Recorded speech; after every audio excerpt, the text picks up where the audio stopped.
devons mettre sur pied et mettre. Dans un état de droit, il y a une justice indépendante.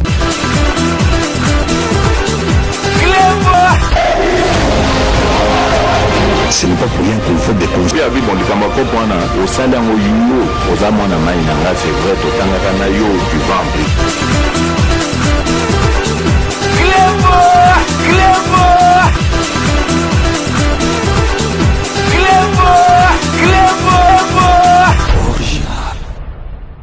Salut et bienvenue sur Clebois-original.net. Merci de votre fidélité. 5 minutes, tout le monde est d'accord et il en restera ainsi pendant longtemps. 5 minutes, Yalelo, comme vous pouvez vous en douter, comme il fallait s'y attendre, Boebi, actualité, place Vandelibiso. Ezali actualité moko ya malamute, ezali actualité moko ya mawa.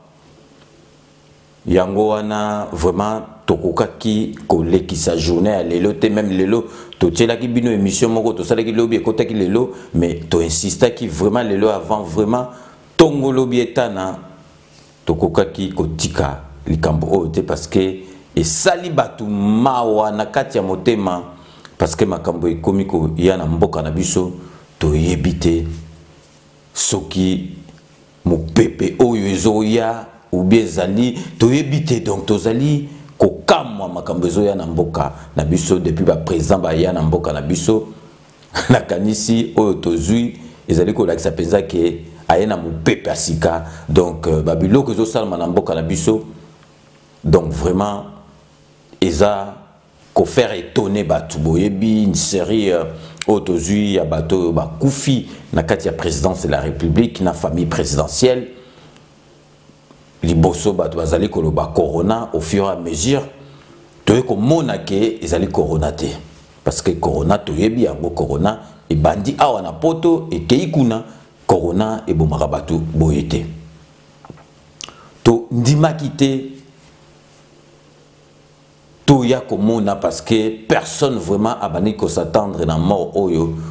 et oui tu ko frapper biso nouvelle autozui mercredi na tongo ya lelo et pesi batu mawa na somo en même temps donc boyebi juge oyo président ya makambo oyo ya procès à 100 jours juge oyo bomona ki aza posé parce que procureur bomona ki aza ki chaud avocat ya République azaki chaud mais il fallait mutu moko akitisa tempo to monaki tempérament ya juge oyo azalaki ko sala makambo oyo azalaki mutu moko pozo sentir vraiment mayele puis aza calme mais to zo sango na tongo ya mekeni tanto lamuki juge Raphaël akufi donc batutu toko iko se voiler la faste ndeng bato basali koloba donc ce qui juge wana kufi ezali groupe ya Vital Kamerhe parce que Vital Kamerhe na cellule na ba VIP bazala ba téléphone donc Vital Kamerhe aza na kati ya prison mais azo gérer makambo libanda donc bato ba se poser ba question te ba lobike ezali Vital Kamerhe mais ce qui totali makambo tout ndenge zali ko kende donc mutako ko kufa pe ndenge wana ekokoya donc totali ke juge wana Raphaël aza cardiaque te donc mutako kufa ndenge wana muta cardiaque mais oyeye azalaki bien mbala moko eye donc par rapport parce que deuxième journée wana ezalaki neti ya liboso te ezalaki penza ka moi benda bika na basuka to monaki maloba oyo caméra d'obaki donc avocat ya République abimisaki albi on va mettre le feu avocat yebiso ko menacer batu boyete donc ingoloba donc sikoyo batu belé ba se pencher na maloba wana mais batu mususu balobi ezali preuve morote ya koloba ko loba ki makambo wana mais omoni munoko na biso oyo biso nde peto zalaka awa il faut oyeba makambo nini lobi neti nga naza devant bino il faut na yeba makambo nini nazali koloba na mokili pe munoko oyo ekoki kobomisa yo lelo soki ozali na batu ozali na mutu moko bobo soani lobi zila okomona lobi ola mukate okomona ko yelo na butu okokufa lobi na tongo mutu wana akufi na makambo ne mususu mais siko maloba oyo lobaki ba ko poursuivre yo donc yango ewiti koleka na juge Raphaël maloba oyo caméra lobaki ke akocha feu tango juge wana kufi suspect liboso ezali Vital Kamerhe tokoki koloba te ezali Vital Kamerhe tomoni Vital Kamerhe azalaki na présidence bato bakufi aye na jugement donc moto akufi oyo azalaki bien bon boyebi nde makambo ebimi micro casque.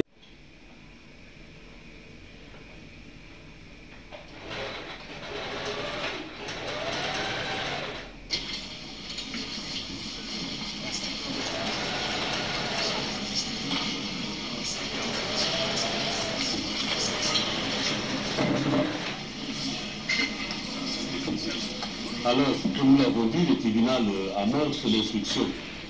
de la présente cause en y à la prévention par prévention.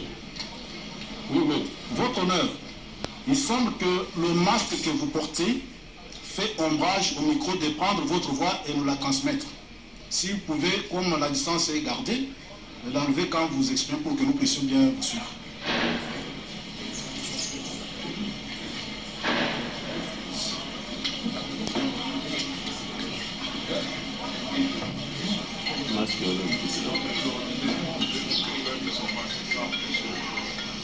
Ça va maintenant? Makambo ezali kobima ebele. Vraiment makambo ezali kobima ebele ndenge ezala kaka soki likambo boye koyi donc polémique il faut ebima. Mais eloko nga nalingi to sala nano vraiment raisonnement parce que ba kizaka mutu boye te. Mais soki to tali ba donner nyoso tout ozali nango donc batutu bazali kokweya kaka balobi ke mutu mususu te ezali Vital Kamerhe mutu asali ateli yo poison soki bandenge nini donc ezali koloba mandenge wana. Mais heureusement syndicat ya ba magistrat oyo ya Kisasa bazui pe décision ke na famille pe bazui décision moko ke il faut ba sala autopsie d'accord il y a juge Nabiso Raphaël. Plus de lumière. C'est inacceptable. Tenant compte des conditions dans lesquelles il vient de nous quitter, il est impérieux. Impérieux que lumière soit faite sur les causes réelles de son décès. Avant toute chose, puisque dans les heures à venir, nous allons également nous réunir pour voir en fait et réfléchir sur les mesures à prendre. Et je crois que l'autopsie pourra nous en dire plus. Nous aurons à prendre des mesures pour que les magistrats soient réellement et effectivement protégés. Raphaël Yanni Ovounou, qui a presté longtemps en qualité de président intérimaire au tribunal de grande instance Kinshasa-Gombe, était toujours apprécié par son entourage. C'est un monsieur travailleur, disposé à travailler. Et d'ailleurs, je crois que les deux prestations au niveau du procès démontrent à suffisance qui était ce magistrat comme juge. Donc vous avez vu vous-même avec quelle dextérité il a eu à présider ces deux audiences. Mécontente de cette disparition tragique, la population a envahi sa résidence de Bandalungwa. Très affectée également par cette perte, la grande famille judiciaire s'organise déjà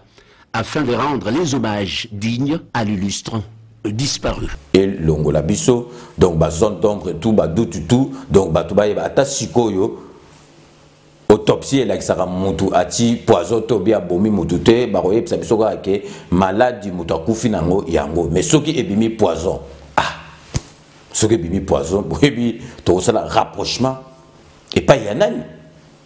Donc mais avant de continuer tozo yo kisabino au monita makambo bima mutakufi polémique ndenge bima toko banda ko yo kisabino ndenge polémique bima kina tongo bana quartier ndenge balobaki ti na sukati famille et koloba bo yo kabino moko succession ya ba version ndenge zali ko sala donc vraiment to tiki bino bolanda ba image to sangisaki na bino po bo comprendre ndenge makambango elekaki. Donc restez connectés sur Clébois original. À tout de suite. Communion balutanga kufili kumwevimba kulaya noa ekomi mututira na loboko yani yapo atofelo bateme libanda lupangu neboye na beye moroka magistrat bateme libanda wana na poko balika mwasi na ganji bamata boye pe asanti makila libumwevimbi mutu aeza pembe ekomi noir ezani kamera lobaki robalaye abalaye kanda lobaki abalaye kanda lobaki mama boye bakomesa toleta corona kima kosa corona bakosa corona pour akoma kosomba bakorti na morgue bakosa kia corona kizo kebi bakutu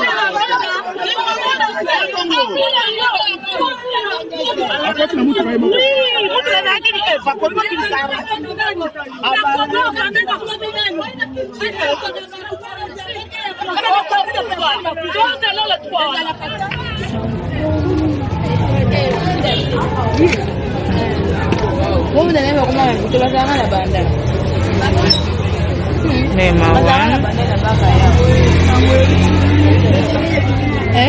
Depuis nous posons qui a quand on coupe bon mon a tu vas bien ça quoi et ben mi c'est qu'on a bon mon a été tout mon est de la kindena na butu butu na butu ba faire rendre ça tout qui va rasa Chris nanda asa Chris nanda ah oui aya qui a qui aye ba vendre ça akitina mtu kana kita mtu kasali akoi mama ba soda na ba garde na tomboli ba matina mtu bakini kana 100 francs nanda kama 10 francs ba hivi si moi sini kia mtu weni deja ça moi na bia za kufuatia bon réanimé moi na bia réanimé aujourd'hui il y a une audience il y a autoleka ba lobi ke camera va dire que na kopelisa moto pelite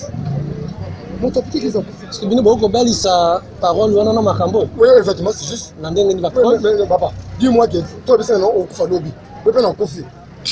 ana zéro responsable est-ce que dans alobaki bongo s'attaquer directement na juge président effectivement c'est maman il y a un chef il y a un tribunal c'est lui papa écoutez tango de na biso grand frère na biso azali ko sambisa makambo azali en bonne santé les lundi to yebite ke à cause faites partie de la famille de la famille oui frère donc bino moko bolandi ba version oyo batu balobi mais na suka donc toyo koyoka tango famille lobi balobi te ke akufaki akweyi donc bala musi obe batiraki non ayaki awiti musala zongi donc ayokaki kamwa bien te après na ba pourquoi asali malaise ba memie ba keina ye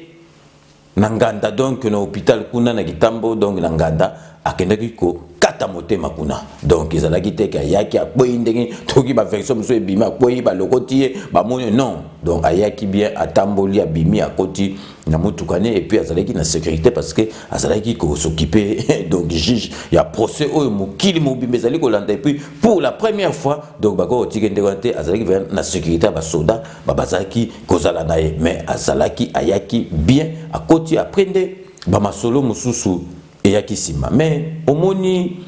ezali makamde to mona atala ba télé à Colombo tant sala ba enquête siko muta kufi donc il faut total ba paramètres nyos bomoni retransmission à liboso et bandaki donc bala moko bandi donc poko so ezalaki te mais deuxième retransmission tant et bandi ba micro ezalaki na ba problème retransmission to ezalaki na image mais son to beteka ta ba 10 minutes moko son ezalaki te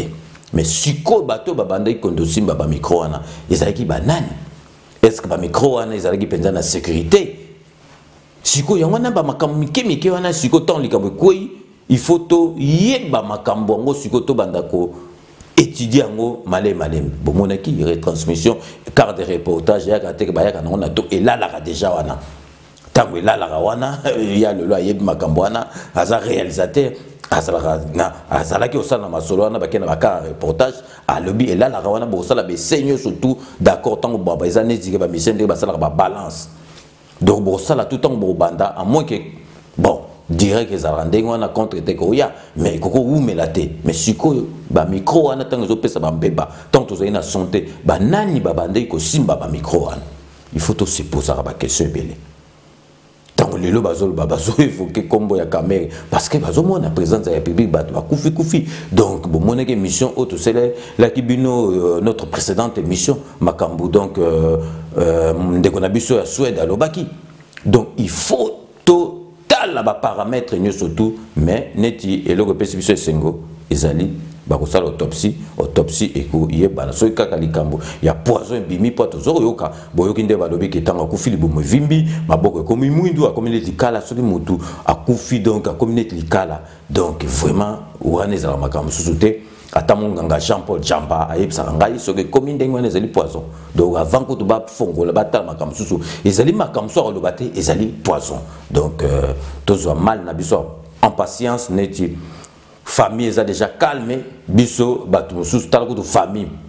mukolo ndeko oyo akufi baza calme biso pe tozala calme tozila kaka ndenge ozala donc juge wana civilisé donc biso pe tozala civilisé tozela po ba mususu ba komi déjà populaire siko Félix akosala nini Félix asala nini Félix mutatindi baboma juge wana te Félix akosala nini mais siko pe Boula Félix ndenge aza nango sikoyo moto ayebi boule ne azate Félix azazo bate ndenge azomona anape azomona pe batende bazokufa ayebi yango donc congolais akoma ko boule ko leka mukolo boule donc tozala calme président Fachi azomona makambo nyoso to président Fachi ndenge akendeki kuna bokanisa te ke ya akendeki pe po adaye akendeki po adaye te ye pa lingi adaye te ifasisa makambo ne oya bandaki mais makambo yango tozali koloba recensement toujours zongela kali kambona to betaka c'était kaka recensement parce que recensement to yeba banani bazabe étranger banani bakota na mboka na biso bazo ba nationalité par naturalisation ou bien par mariage to yeba parce que makambo oyo tozo mono ya ba poison étant kala na ba période na biso tozali bana mike o ba ya yo ba ya le choix bazaki ba jeune et ça la quitté biso soli kambo al bagarre au Katinzela donc les kanzelo au mona soko lesquels bagarre moi la coup de tête au ramasser mutu sidi lobby boyokani solo bokomo solo mais comment ba poison oh biso to yeba kiango te na mboka na biso makamba boye ezali vraiment makamoko donc ezali ko pesa pastala ka juge to donc soto tala ba image penza on dit maté donc tout le monde a mutu mokaza déjà zo mona na apparence ne azo mona na pena ndenge pe donc ba ndeko na ye na ba collègue ne bazo sala ba témoignage azali déjà ko mona nazali mutu moko malamu mais autotika biso mais bokan sa tête ou bien ceux qui bateau bazaki po ba intimider l'état ou bien donc procès ngo kata na procès ko kata na te procès ko continuer donc Moussala et ko continuer juge Moussousoya et ko continuer donc zali kutu na problème mon côté donc vraiment bon moni émotion za makasi mais donc to tenir qu'il faut to sel et la bino vraiment émission to ko tika émission te donc boyebi na 5 minutes avec César Ngadi nouveauté zalika qui est à partir à mercredi OP Kamere ako bimasu pour la 3e fois na kati ya tribunal wana donc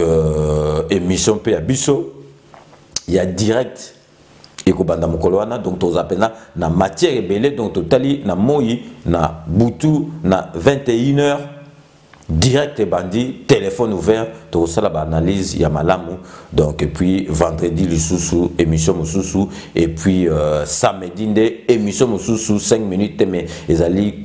émission na kombo ya rendez-vous des patriotes on a été invité na biso liboso et kozala donc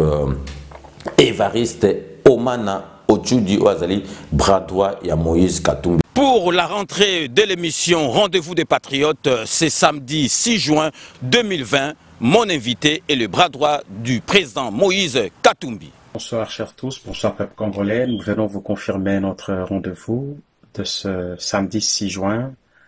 2020 de 14h à 16h dans l'émission Rendez-vous avec les Patriotes avec M. César Ngadi. Évariste Omana Ochudi, le bras droit de Moïse Katumbi, sera mon invité ce samedi 6 juin de 14h à 16h dans mon émission Rendez-vous de Patriotes. Ne manquez pas, nous allons revisiter le récent discours à Kachobwe du président Katumbi Tchapwe. Nous allons entrer dans la mandature de M. Félix pendant 1 an et demi. Nous allons aussi éplucher les dossiers de l'accord KHFCC qui détruit le pays aujourd'hui, qui devient un cancer en phase terminale. Nous allons parler de décès multiples qui ne cessent de s'enchaîner à la présidence de manière mystérieuse. Nous allons parler sur l'insécurité au niveau du Katanga, mais aussi à l'Est, comme toujours. Les conditions sociales du peuple, le procès Caméré et celui de l'évêque Mokuna, le président de l'éveil patriotique. Mais aussi, nous allons parler sur les perspectives à venir, telles que le préparatif des élections, quoique 2023 est encore loin, et l'avènement de l'état des droits dans notre pays qui a été tant demandé par Félix Tshisekedi, des mémoires, mais aussi M. Katumbi Chapwe, qui était son combat de toujours. Et c'est autant de sujets qui est important pour notre pays. Le départ inopiné de M. Jean-Marc Kabonde dans sa fonction du vice-premier ministre de notre Parlement.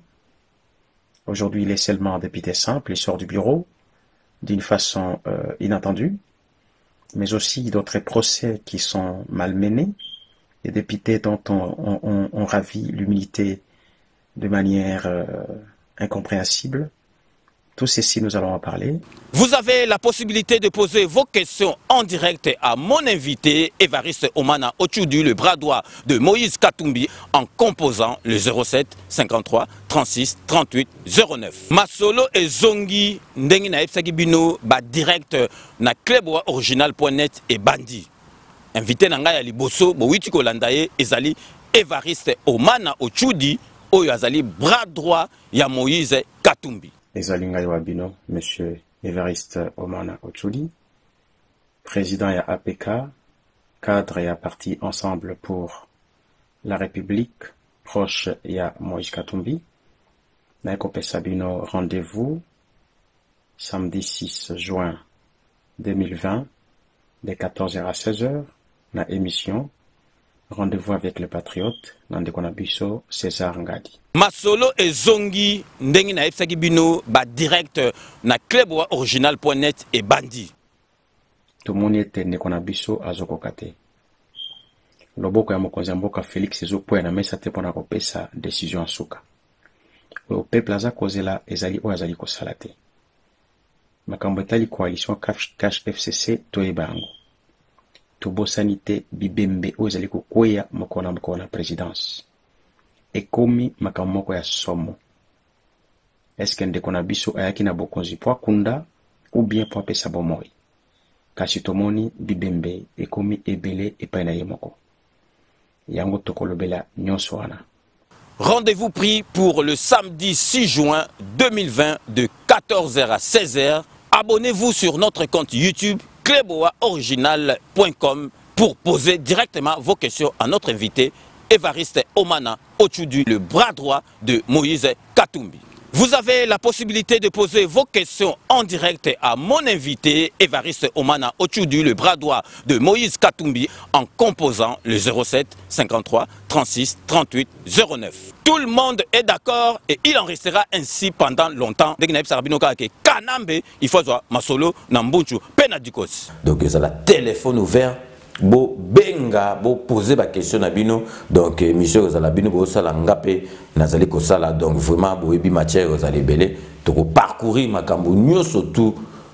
oyo etali politique et puis concernant Katumbi parce que tout le monde est Katumbi ala ki abandoro lo balisute tout le monde ke Vital Kamerhe a commis la justice Katumbi à la muki donc makambo tout wana il faut vraiment total yango vraiment calmement to yeba makambo parce que makambo zo yela biso to yebite vraiment lo to senga ke nzamba batela la président na biso vraiment talaka président na biso avandi na Kamerhe ti un an ngoko kala bazalaka ne tous les jours mais eloko moko et était et puis toujours ça la kaka qu'on se poser ma question dès toujours se poser ma question climatisation, celui climatisation, il faut pas jouer en source, place effrayant 8 ans, mais si vous climatisez, voilà. Et puis ça rappelle plus la présidence de la République, et puis ça rappelle plus na batu ya INC ou la présidence de la République. Bon, on dégaine ni karabatu, oh yo ya IDPS. Donc, ce qui totalité zwana, il y a climatisation, na monique ezali yangote, ou bien, la rabango, makamusus, na bakiti, na babima makamusus, parce que c'est la climatisation, mais les bangonniers surtout, il faut bien climatisation tant mon pépé zobima et que régler que il faut qu'on fasse la date ou il faut qu'on fasse la date. Donc vraiment problème ça quand il y a moi donc tout ticket le binobola quand même bande annonce on a ça qui pour na émission Ezoya à partir il y a les 3 donc 5 minutes avec César Ngadi téléphone ouvert après samedi à partir de 14h à 16h Bozolanda rendez-vous avec le Patriote. À partir il y a mois de juin donc Torobanda va direct. Donc to koti na masolo ya direct parce que masolo mususu ce que biso to beti le mususu et zalaki makambo c'est le kaki mais boye ba que 5 minutes oyo ya ndenge oyo ngana lo baraboy et ko zala kaka donc oyo zala libanda mais oyo to koti na direct to zana kati ya plateau donc à partir il y a mercredi 3 juin to zana rendez-vous ya direct donc 5 minutes téléphone ouvert et Robanda mercredi 3 juin. Après, vendredi 5 juin, donc toujours 5 minutes avec César Ngadi téléphone ouvert. Mais samedi 6 juin, donc, il y a l'émission Oeboyebi, on a la radio, métro Tchango, il y a version, il y a télévision, donc rendez-vous de Patriote. Wana Sikoyo, na invité. Invité, si on a émission, on a donc, Nazo Mbappé, Batu, Yabaka Moussous, pour Bissoto, ba collabo, il y a Félix Antoine Tshisekedi. Mais, Tisuko, Bissoto, comprenne raté, Ndenge Nini, Batu Moussous, bon, Tolobi critique, ça bien. Critique, au critiquer, présent, surtout, ba critique, ba critique constructive. Mais, oh, Batu Moussous, ba comment, Namasolo, ce qui n'est nini, donc, il faut, les 5 minutes avec César Ngadi, même, na rendez-vous des Patriotes pour te comprendre bango binopé et vous avez le téléphone ouvert hein, et vous avez l'émission téléphone ouvert bah émission à Siko to ça les avez téléphone ouvert binopé bozo poser ma question pour te comprendre mutu na bango ils ont fonctionné ndenge nini pourquoi ils ont fonctionné net bisoté donc to yamba bato bazana sima Katumbi to yamba bato bazali na sima ya Fayulu to yamba mebo bo sanate ke na 4 émissions ana bazali face ya collabo. Il y a Félix Antoine Tshisekedi, donc César Ngadi. Donc, tu la bango bilobela te mes photos comprennent la bango. Ma kamuni ne bazali na ngona mutu, ya ngona pe téléphone et vous allez appeler donc nouvelle amalam, ya ngona to pesibino donc bo bloqué ya ngona mitu na bino à compter du mercredi 3 juin bah direct et bandi il y a 5 minutes avec César Ngadi. Donc, nous avons rendez-vous mercredi 3 juin. Vendredi 5 juin, donc ils ont la semaine, donc ils allaient mercredi, na vendredi, ils ont à partir et à 21h, à partir coup de thé na 21h et bandi. Donc pile poil 21h et bandi, tu repasses na bino 2h ou 3h total quand ndenge ozala. Donc il y a samedi ndenge boyebi to bombi kaka, ba horaire auto bando ça na radio. Donc tous les samedis na 14h en direct. Donc beau s'abonner déjà et vous avez na Facebook, beau s'abonner na compte na biso ya YouTube. Cléboa original, César Ngadi, vous s'abonnera déjà, mais tous en abonnés, donc presque 50 000 abonnés, mais vous s'abonnez les sous parce que ils ont le candidat, qu'on a donc ma solo, pensa oyo, vous c'est là qui n'a donc vous avez franco live, donc Cléboa original 5 minutes avec César Ngadi, téléphone ouvert en live, donc vraiment na kanisi.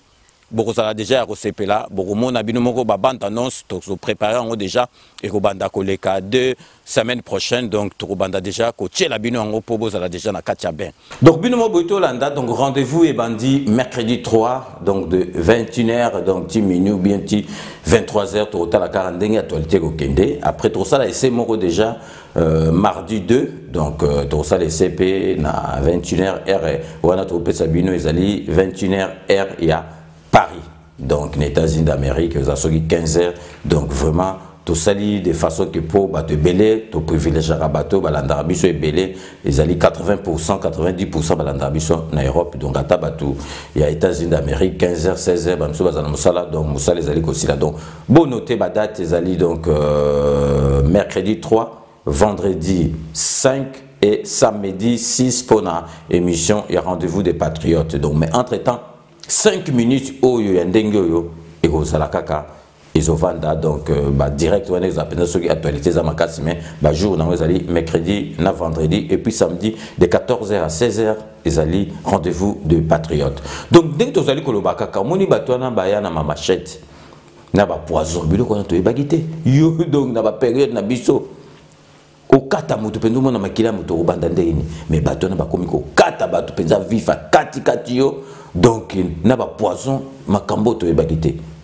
Congolais azalaki bitumba boye bato bandozo ka bagwa ba bilai ya ba bitumba ya ba momi mais makambo poison biso to yebaki yango te ba Rwandais muto ba memeli biso yango wana recensement kozala bato tout wana vraiment il faut ba bima vraiment na mboka na biso donc tolingi to la sabino que preuve que soto lobby likambo président na biso ayoke la base président na biso atalaka be mission au biso to salaka bomonaki to website bino dernièrement to la kisaki bino bozali ko mona bilili to la kisaki bino pont oyo ya Lemba Ngaba ndenge bato bazali ko katisango pont moko ezalaki vraiment médiocre ezalaki penza pont moko ko za na mboka na biso te ba travaux et vandaki biso to betelaki on c'était parce que ezalaki eloko moko ko sala na mboka na biso te mais tozali siko ko la kisaki bino ba image to mona ndenge to lobelaki ba travaux et zongi mbala moko en force il faut batisa makamba ba pont wana bota na bino moko na ba image ndengi pont wana siko ba zongili ba travaux donc à partir ya makambo to lobaki. Tous les travaux interrompus et inspectés également par le président de la République au mois de février dernier et qui viennent de reprendre il y a 2 semaines avec une vitesse de croisière sont ceux des constructions par les corps du génie militaire des forces armées de la République démocratique du Congo sous la supervision de l'OVD d'un pont moderne sur l'avenue Kianza devant relier la commune de Lemba à celle d'Engaba. L'ingénieur lieutenant-colonel Willy Boko Kibeti, commandant bataillon matériel, explique. Tout ce qui est infrastructure est terminé. Maintenant, nous commençons les tabliers et nous sommes à l'étape des coffrages du tablier. Après le coffrage, on va passer à l'étape du ferraillage et ensuite le coulage du tablier. Maintenant, comme c'est la saison sèche, on en profite et comme tout a été financé, donc nous roulons comme sur les roulettes. Donc, binomo boto landa message komak. Donc, likamso que ça bien tête au lobby pour bomona que président de la République a yoke la ka base et puis azali na souci à banamboka bomoni makama pont to la kisaki bino ngo to la kisaki bino pont vraiment tala batu na période de corona ndenge batu ba kangami bazo katsa pompe ezali kolo ba mama na biso po ba kita ezali ki manœuvre bande binomo pe na botala na kata Kinshasa pont basaleli batu ngaba na Lemba botala boye corona ezala te ndenge boye batu bakokufa ebele ata bino moko pont ya mukie boye bazoleka na pasi koto oyo pont koto oyo babuki eza pasi pont oyo ekosila kan ata bino moko eza pasi botala na image ya boye tozoyeba te pont ya boye bato bazomata basala 1 heure du temps na mulongo alors ya boye corona so eza na maboko mutu akozwa te ata bino moko eza vraiment pasi bomoni vraiment balakisi yango mpe na bainformation ya jite ke batravaux ezongi donc parce que tozali wana mpo na bino tozali wana mpo na kopase message donc tozwi président oyo ya mwana mboka soki tozoyoka pasi ye mpe azali koyoka pasi ndenge biso tozali koyoka pasi donc vraiment partenariat oblige toujours marqué donc une courte pause donc toujours proposé bino donc des partenaires na biso tozala na bango moko na kombo ya Romain Ilunga les grands traiteurs et puis mususu boye biezali Sepela TV décodeur oyo ya banamboka donc to tikibino bolanda des bandes annonces ya ba partenaire na biso donc restez connectés sur cleboisoriginal.net. À tout de suite. Sepela TV et yena makambu ya sikali susu o ba chaîne ya France eza na kati ba chaîne ya Congo eza na kati ba chaîne ya Londres eza na kati o ngomona makambo ya politique ya sika o parti AA eza na kati o parti BB o CFAIO eza na kati ya Sepela TV bouquet comme ya muke boye o tina poche voyager na ngokeno partout lingi na bouquet na Sepela TV même mabiso nengozo mabiso wana 4K machine madaka daka Sepela TV. Bienvenue dans le monde de Sepela TV. Sepela TV est le décodeur qui vous permet de suivre les chaînes du Congo en direct de la diaspora.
Rome C20, Rome C20, Rome C20. Service traiteur, organisateur d'événements, allant du cocktail en passant par les akouskis et le traiteur qu'il faut. Vous avez toutes les spécialités africaines, européennes, asiatiques, du monde entier. Quel goût, quelle perfection, quelle propreté. La dégustation est au rendez-vous grâce à Rome C20. Vous savez les contacter au 0032 465 22 11 72. Rome C20, le meilleur dans son domaine.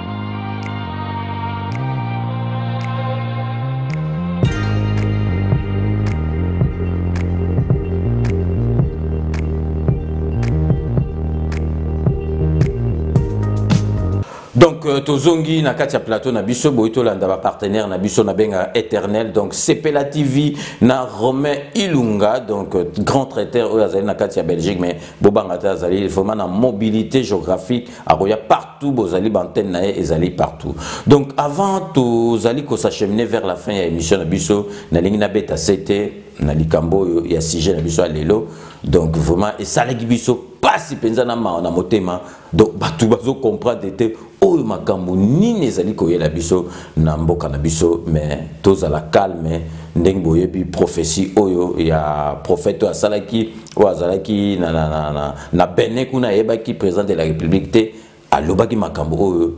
alobaki ke ekosalama tozala na confiance batu ba paniquer te mais ezali passe na motema mais boyebaki président de la République azali komona o biso pe tozali komona pe ezali kosala passe mais boyebaki libande za katité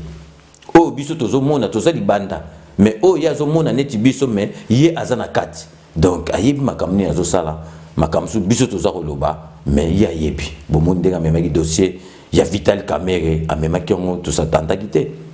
mais nana ndimaki ke Vital Kamerhe lelo mokili mobimbezo tala ye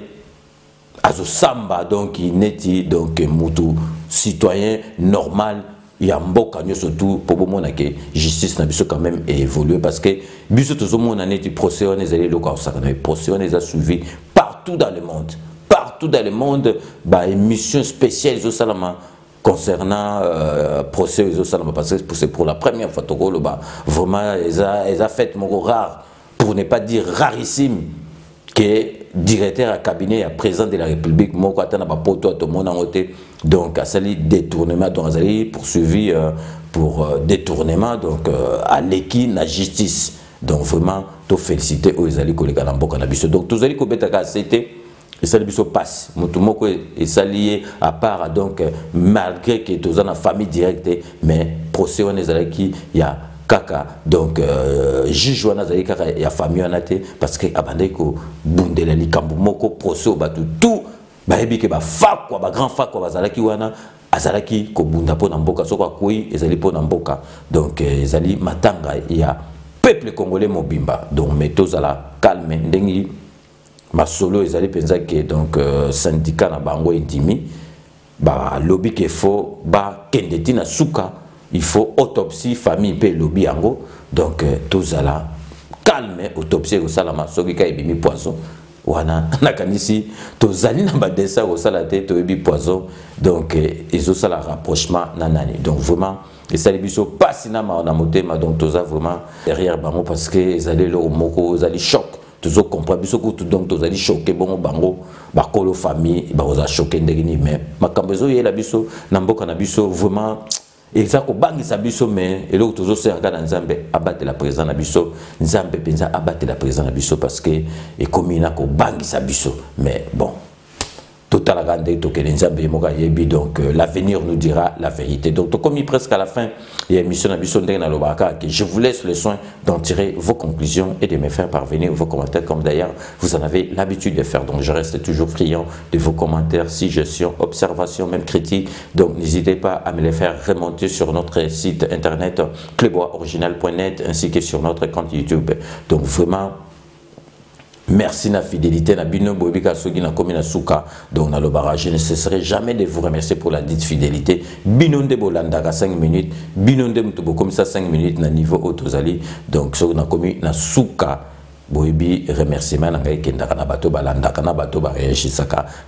réagisaka te donc bino tout bozali balandi il y a 5 minutes avec César Ngadi donc nako banda ba remerciement na ngai na États-Unis d'Amérique na Papi Kaninda na États-Unis d'Amérique azali molandi monene il y a 5 minutes avec César Ngadi donc Papi Kaninda donc merci à trop na fidélité na 5 minutes avec César Ngadi donc siko na kati ya London pour na repesa Johnny Mutombo tout cela qui est belé donc Johnny Mutombo azali grand patriote monene Johnny Mutombo donc merci à trop na fidélité na 5 minutes avec César Ngadi dek toza na kati ya London City to kotika na kati London City pour na repesa José Kano ki kakamene ba mbote belé puis donc fidélité na eux ils allaient kutu ya ko démontrer que ils allaient par obligation que vous allez na 5 minutes avec César Ngadi donc toujours na kati à Londres donc maître Wera Mukuna donc bossa na kayote maître Wera Mukuna ils allaient vraiment maître moko motema malamu makambo ezoko la biso na mboka izako sala au passe to ebi pesa au sala au passe parce que ndenge to zali ko sola ils allaient passe na maona motema toujours na kati à Londres to allez ko pesa maître Rajamoule donc Rajamoule soko monier au monier donc maître Wera Mukuna donc merci à trop na fidélité na bino donc kuna na kati ya London donc tokei siko tozonsu na kati États-Unis d'Amérique pour na repesa Mama sociale Niki Nyanga ici que vous allez donc merci à trop na fidélité non tokobo sanate moninga na yo donc Mama Lydie Mama Oya Nzela ya Mino donc vraiment merci na fidélité na bino na nyo surtout bosalaka po na 5 minutes avec César Ngadi donc na repesa mpote na kati ya Paris na Égide de Fer à Mastanangai donc depuis au mois na Égide de Fer merci na nyo surtout au salaka po na 5 minutes avec César Ngadi. Donc si on a repéré Sambote na kati ya Paris na JC Diboko azali témoin ya masolo donc JC Diboko merci à trop na fidélité na 5 minutes avec César Ngadi tokei na kati ya Lille pour na repéré la petite Nacha Lukombo ba mbote ebele esika yo ozali donc tokosukisa awa na kati ya Melun na mabele na biso pour na repéré mama donc Amena ba mbote ebele mama Amena yo ozali molandi monene ya 5 minutes avec César Ngadi toujours donc amical ya bana ya lemba donc par le biais ya leur président Francis Elanga na mwasi na nene makumbu donc balandi minene ya 5 minutes avec César Ngadi donc na keyi siko na kati ya nemu pona repesa shai mukenge shai wa balengela bambote belé tokosukisa na kati ya Melun pona repesa bayis petit na biso bayis donc merci à trop na nyo soto sala donc yo moko yebika tokobosa na ko jamais et puis tokosukisa toujours na kati ya Melun pona repesa mbote na Gigi Chibangu donc petit frère propre et pe molandi monene il y a 5 minutes avec César Ngadi donc c'est ainsi que s'achève ces 5 minutes avec César Ngadi. Merci de l'avoir suivi. Cette émission a été réalisée par le grand réalisateur Yalolo Chouami assisté de Doudou Swami de Doudé. Donc restez connectés sur cléboisoriginal.net. Vous n'avez pas tort. D'ici là, portez-vous bien et à très bientôt. N'oubliez pas, tout le monde est d'accord et il en restera ainsi pendant longtemps. Kanambe, Tokomankete, Ifozwa, Masolo, Nambuju, Penadikos. À très bientôt.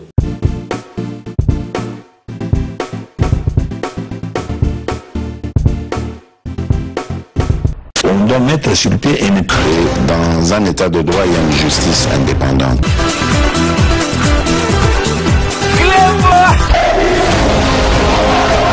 Ce n'est pas pour rien qu'il faut des conseils. Au salaire, au c'est vrai, tu